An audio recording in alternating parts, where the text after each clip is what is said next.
This review copy was provided by Annapurna Interactive.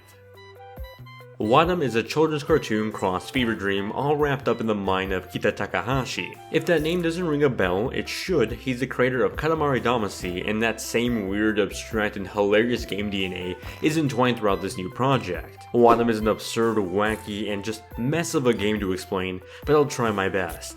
At its heart, it's a puzzle adventure game where just about everything in the world is a sentient anthropomorphic object. Our main character is this green little blob with a hat named the Mayor, and yes, that's a confetti bomb underneath his hat. As the 3-hour adventure slowly unravels, new friends will begin to appear in the world.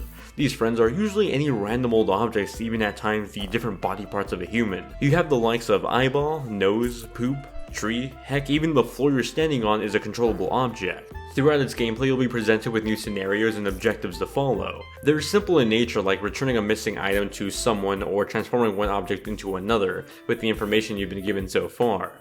Those are the typical puzzles you'll find yourself playing 90% of the time. Being a local co-op game, Wattam lets another local friend take control of another character. My girlfriend who was over hopped on and played half the game with me. We both had a genuine fun time playing. Admittedly, controlling 2 characters at once could get a bit chaotic, at least when each of us were trying to switch to a specific character at the same time.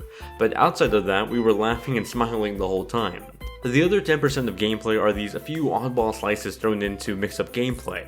These moments were fun but subtle, leaving me wanting more. That was my general sentiment with Wattam. After rolling credits with it, I wanted to jump back in for more, but there was a lack of content there. It was a short 3-hour adventure, but its wholesome and quirky nature had me and my girlfriend hooked to the screen the entire time. Wattam has a simple and vibrant look to it that, if anything, makes it come off as cuter and inviting than it already is. It's certainly what I'd call a childish looking art style, but one that completely fits the theme of this game. Characters and terrain are simple, usually rounded objects that make everything much more charming. Added on top of them are the simply drawn faces that give off the expression of that object. Seeing everything interact with each other, whether it was feelings of joy, jealous, or sadness, was an adorable time. The only time I ran into a bug or issue was one scene where I had to control the sun and needed him to go away. Pressing down turned the sky to night, though it didn't activate the scene that was supposed to occur. I later realized that the game wanted you to move the sun upward instead. It was an odd gameplay script bug, but one that I was able to replicate multiple times.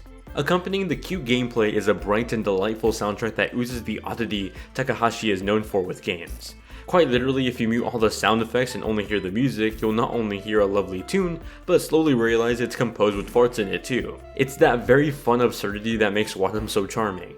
Wattam is easily one of the cutest, charming, and most adorable games I played this year. The characters and setting are as weird and lovable as you'd expect them from a game by Keita Takahashi.